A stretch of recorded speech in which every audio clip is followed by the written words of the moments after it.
लो भाई, हो गया चमत्कार, अब तो आ गए मुसलमान भी बागेश्वर बाबा के धाम।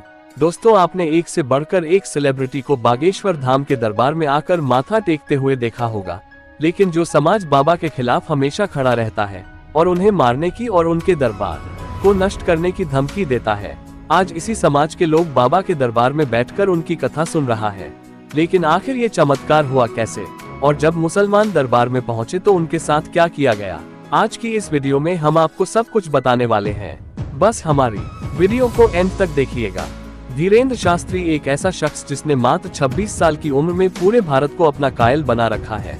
जहां कहीं भी ये प्रवचन सुनाने जाते हैं, लोग भागे भागे चले आते हैं, जिसका सबसे बड़ा नमूना आपने बिहार में देखा होगा, जिसमें बाबा को खुद हाथ जोड़कर लोगों से ये कहना पड़ा कि आप अपने घर में रहकर टीवी पर कार्यक्रम देखें, क्योंकि दरबार में इतने सारे लोगों को इकट्ठा करना नामुमकिन सा था। हालांकि बाबा बागेश्वर धाम की कथा और उनके चमत्कारों को लेकर कई सारे सवाल भी उठे, लेकिन दोस्तों, जितनी बार लोगों ने बाबा के ऊपर उंगली उठाई है, उतनी ही बार बाबा बागेश्वर धाम ने उन्हें करारा जवाब दिया। सिर्फ भारत ही नहीं बल्कि विदेशों तक में जाकर दोस्तों बाबा बागेश्वर लोगों को अपनी कथाओं और अपने अद्भुत चमत्कारों से अपना कायल बना लेते हैं।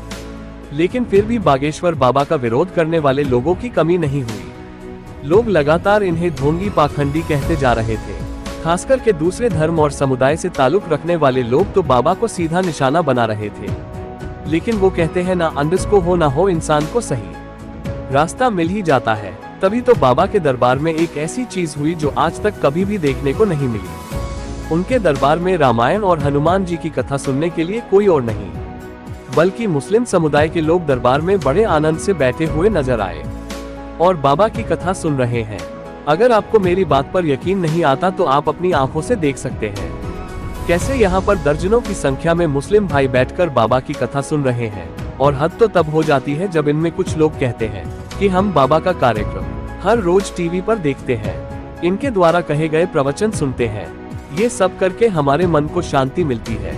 असल में दोस्तों, ये लोग बोहरा मुस्लिम समुदाय से ताल्लुक रखते हैं, जिन्हें भला बुरा बड़े अच्छे से मालूम है। तभी तो इन्होंने बाबा के दरबार में आने का फैसला किया, और जब ये दरबार में नहीं आ पाते तो बाबा के प्रवचन टीवी पर सुनते हैं। दोस्तों, खुद ही सोचो कि यह कितनी ज्यादा हैरान करने वाली बात है, क्योंकि अभी कुछ ही समय पहले जब हिंदू मुस्लिम विवाद हो रहा था, तो बागेश्वर बाबा ने खुद कहा था, जो हमारे भगवान और उनसे जुड़ी किसी भी चीज को नुकसान पहुंचाएगा तो हम भी उसे नहीं छोड़ेंगे और बुलडोजर चलवा देंगे। इस बात को बाबा स्वीकार भी करते हैं कि हमारे ईश्वर हमारे माता पिता है, और अगर कोई हमारे माता पिता के ऊपर आंख उठाकर देखेगा तो हम बर्दाश्त नहीं करेंगे। जब बागेश्वर बाबा ने यह बात कही तो हिंदू मुस्लिम विवाद और भी ज्यादा बढ़ गया। कुछ लोग इनके विरोध में आ गए तो कुछ लोग बड़ी संख्या में बाबा का समर्थन करने लगे।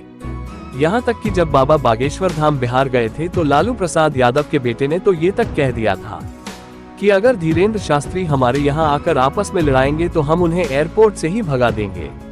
यानी कि बागेश्वर बाबा को बिहार ना जाने की खुली धमकी मिली थी, सिर्फ और सिर्फ इसलिए क्योंकि वो हिंदू धर्म और उससे जुड़ी मान्यताओं पर सच्चा विश्वास रखते हैं। और यह चीज आजकल लोगों को भला कहाँ पसंद आती है, पर फिर भी इतनी रोक टोक करने के बावजूद न केवल बागेश्वर बाबा बिहार गए, बल्कि वहां पर इतना बड़ा कार्यक्रम किया कि पूरा देश हिल गया। किसी ने भी इतना बड़ा कार्यक्रम आज तक नहीं देखा था।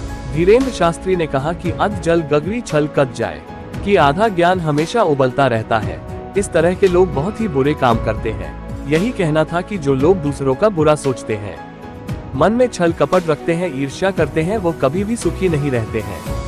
उनका मन हमेशा विचलित रहता है। लेकिन जो लोग ईश्वर में अपना मन लगा लेते हैं, भगवान को अपना साथी समझ लेते हैं, उन्हें कभी कोई तकलीफ नहीं होती। और शायद बागेश्वर बाबा इस चीज का जीता जागता प्रमाण है, क्योंकि 9 साल की छोटी सी उम्र में जब बच्चों को भगवान शिव का मतलब भी ठीक से नहीं मालूम होता, तभी से ये हनुमान जी की भक्ति में लीन हो गए थे और 12 साल की उम्र में अपने दादाजी के साथ कथाएं करनी शुरू कर दी थी।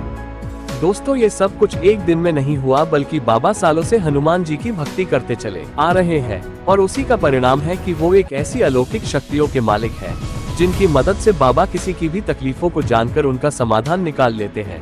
और यही कारण है कि बाबा बागेश्वर धाम सरकार के दरबार में हजारों लाखों लोग इकट्ठा होते हैं। लोग इनकी एक झलक देखने के लिए बेताब रहते हैं, और जो इनके दरबार में नहीं, टीवी के सामने टकटकी लगाए बाबा की बातें सुनते रहते हैं, फिर चाहे वो किसी भी धर्म या समाज से ताल्लुक क्यों ना रखते हो। तो दोस्तों ये थी बाबा बागेश्वर धाम सरकार के दरबार की सच्ची कहानी, जिसने कई लोगों को हैरान कर दिया। बाकी आपका इस विषय पर क्या ख्याल है, कमेंट करके जरूर बताएं। और इस तरह के हैरतअंगेज वीडियोस को देखते रहने के लिए चैनल को सब्सक्राइब करके बेल आइकॉन प्रेस करें, जिससे आने वाली वीडियोस मिस ना हो। हम मिलेंगे आपसे अगली वीडियो में।